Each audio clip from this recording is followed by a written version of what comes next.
en Dordogne, est une commune riche en gisements préhistoriques. En plein cœur du Bergeracois, les silex font sa richesse. Plus ou moins ronds, petits ou grands, enveloppés d'un cortex blanc ou jaunâtre au toucher lisse ou rugueux, à l'état brut, les rognons de silex sont d'une variété infinie.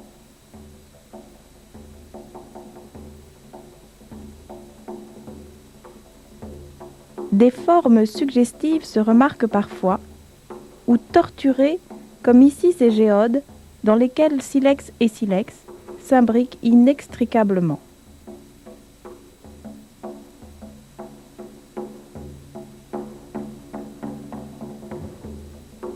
Zoné gris-vert, étoilé, noir profond ou rouge feu, le silex du Bergeracois est haut en couleur.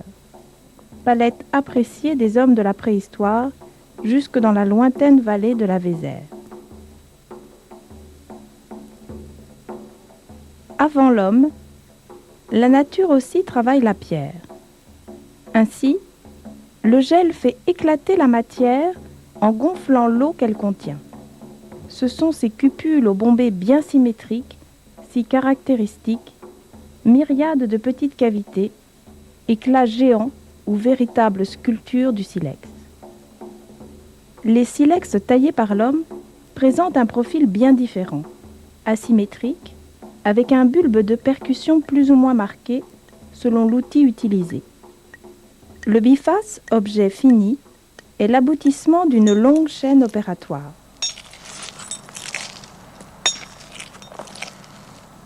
Le biface commence dans le choix du bloc de matière première. Pour le tailleur, dès cet instant, l'objet final est inscrit dans la matière.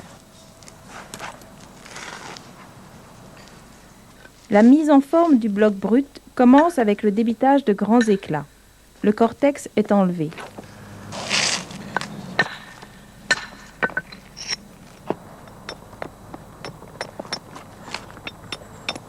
Avec un petit galet, le tailleur prépare soigneusement le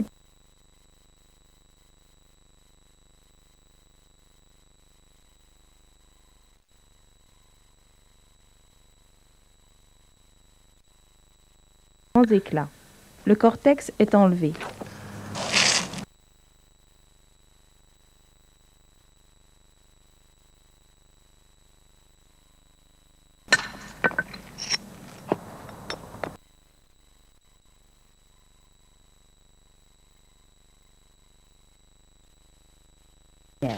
Pour le tailleur,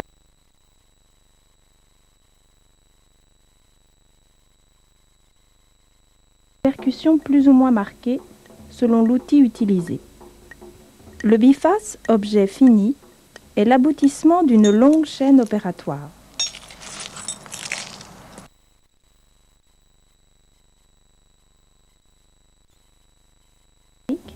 Avec un bulbe de percussion plus ou moins marqué selon l'outil utilisé. Le biface de matière première. Pour le tailleur, dès cet instant, l'objet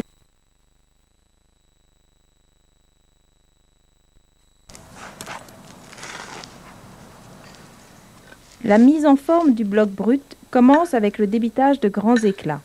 Le cortex est enlevé.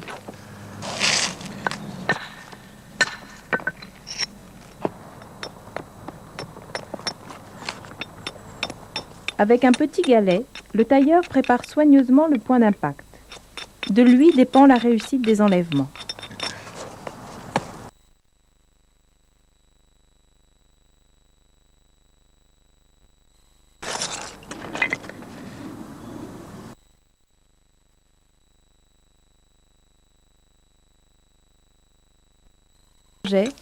Chaque coup est réfléchi.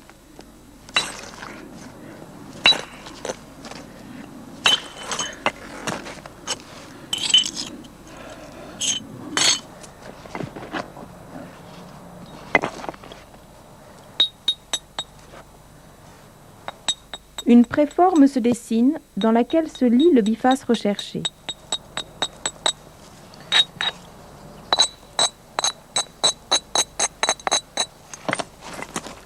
préparation et percussion alternent sans cesse.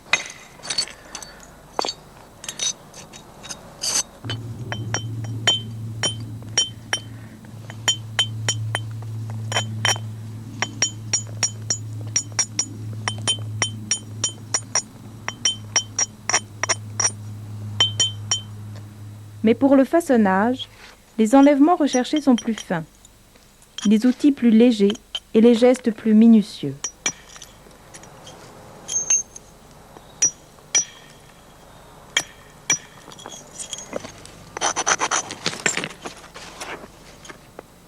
Il arrive que la matière ne se laisse pas faire. Le tailleur doit composer avec elle. De nouveau, de grands éclats peuvent être nécessaires.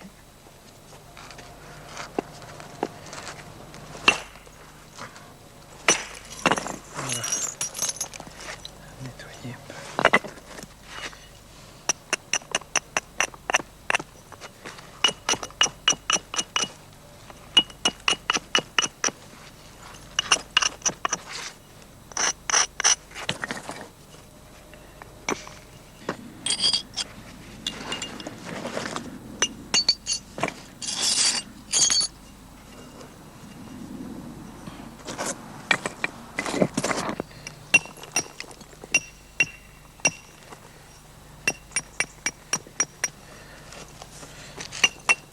Chaque partie est peaufinée.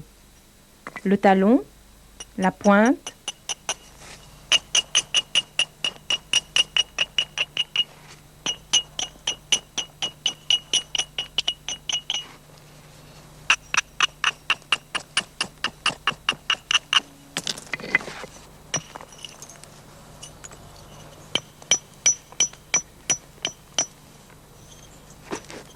enfin, sur les bords finis avec soin à l'aide d'un petit percuteur en bois de renne, plusieurs outils peuvent être aménagés par de fines retouches.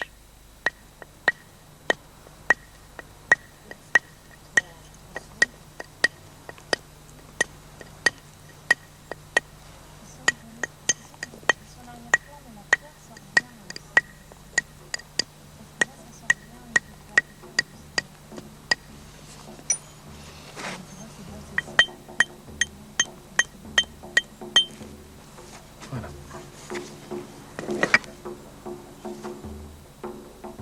Au fil de son tranchant, le biface se révèle être un outil complexe pour couper, racler, percer la peau, le bois ou tout autre matériau.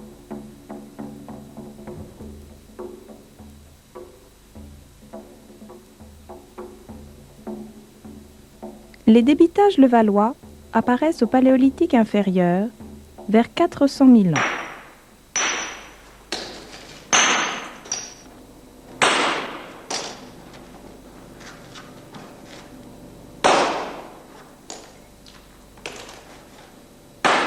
Une des principales spécificités des débitages levallois tient au volume trapézoïdal de leur nucléus.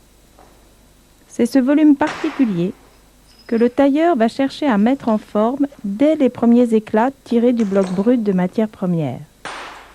Pour ce faire, il devra travailler chaque face en alternance.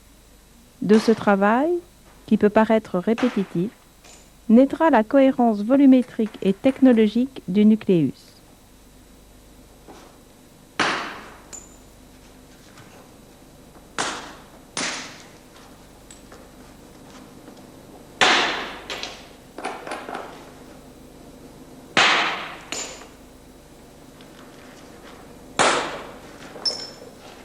Ainsi configuré, le nucléus est composé de deux surfaces opposées.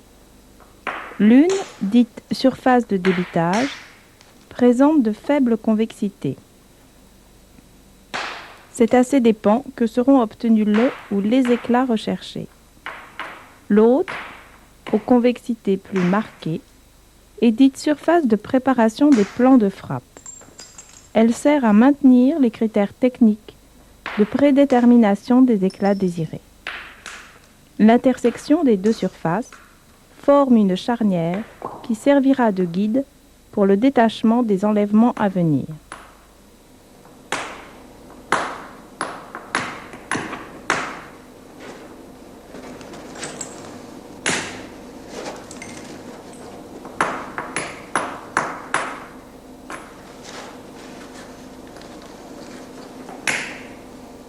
Un soin particulier sera porté à la préparation du plan de frappe, touche finale avant la sortie de l'éclat.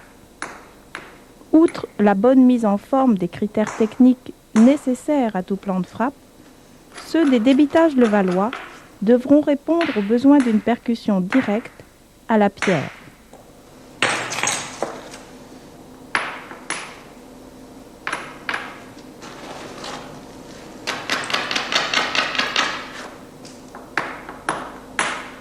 Tous les débitages levallois sont exclusivement réalisés au percuteur dur, du début jusqu'à la fin. Pour être efficace, le coup devra être porté quelques millimètres sous le plan d'intersection qui fait charnière et parallèlement à celui-ci. Préférentiel, le débitage levallois permet d'obtenir un seul et unique éclat.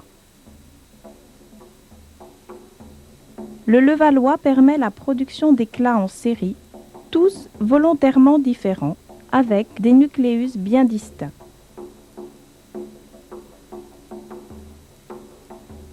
Moins répandu, le discoïde permet d'obtenir des éclats de morphologie variée qui serviront de support à la fabrication des mêmes outils que les éclats levallois. Une lame, par définition, est un éclat plus long que large, dont le nucléus se caractérise par son volume fuselé. La préparation du nucléus est la partie la plus longue de la chaîne opératoire qui va conduire à l'obtention des lames. Mais sans une bonne préparation, l'objectif fixé risque de ne pas être atteint et les lames ratées. Le débitage des premiers éclats, qui vise notamment à ôter le cortex du bloc brut de matière première, peut se faire indifféremment avec des percuteurs tendres, en bois animal ou en bois végétal, et des percuteurs durs en pierre. Le choix du percuteur est fonction de l'éclat recherché, mais aussi des spécificités de la matière.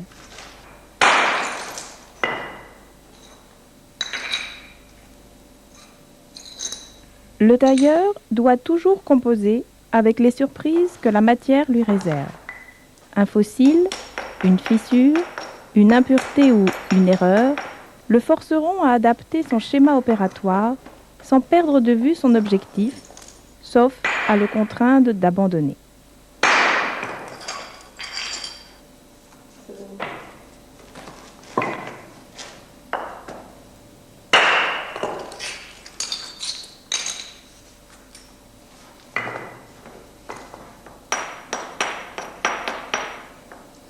Dans la mise en forme du nucléus, une attention particulière sera portée au bord d'intersection des deux faces principales.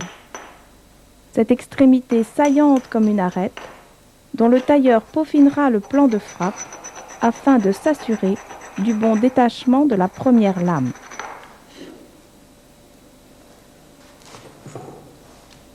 Cette lame, dite lame à crête, a une fonction technologique importante. En effet, le négatif qu'elle laisse sur le nucléus fait ressortir deux nervures latérales qui serviront de fil directeur aux lames suivantes, et ainsi de suite.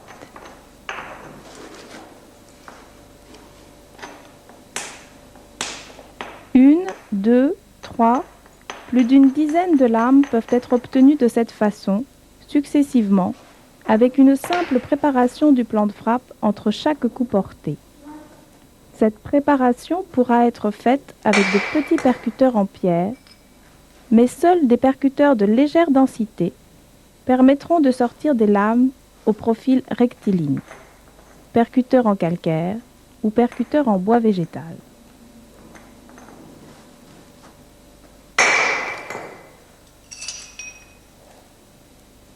Ici, le tailleur a réalisé des lames de type aurignacien, grandes, plutôt épaisses et relativement courbes.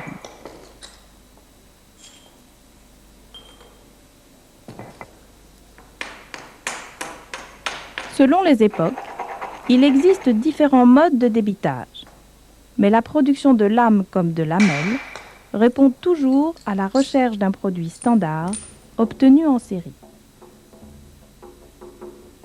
Pendant l'Aurignaciens, vers 35 000 ans, les lames servent notamment à la fabrication de grattoirs. Vers 27 000 ans, les lames du Périgordien servent pour la fabrication d'outils tels que des pointes de la gravette. Vers 22 000 ans, les lames du Solutréen, très droites, sont plus larges et d'épaisseur variable. Les meilleures d'entre elles serviront à la fabrication de pointes à cran, sans doute utilisées comme pointes de jet.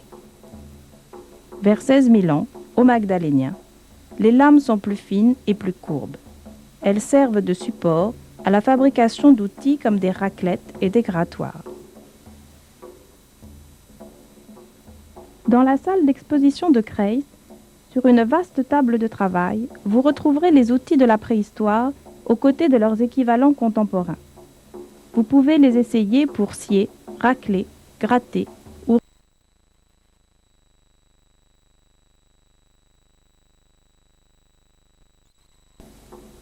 de lecture grossissante au microscope permet de distinguer la matière travaillée et l'action effectuée.